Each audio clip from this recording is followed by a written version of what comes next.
Oh, kalau pasal bos, bila-bila kami boleh tolong. Ya, aku datang ni nak meminjam. Pinjam? Hai, senang bos. Edah punya barang banyak lagi kat dalam. Kita boleh hantar. Apa susah? Bukan pinjam duit. Aku nak pinjam bini kau. Bini? Apa bos? Kenapa? Tak pernah dibuat orang dalam dunia, bos. Aku pinjam olok-olok sajalah, Dalih. Nanti bila bapak aku dah balik jual baru nanti, kau ambillah balik bini kau.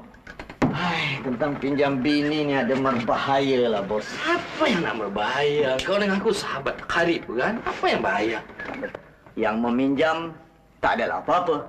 Yang kasih pinjam ni teruk, bos. Program. Begini.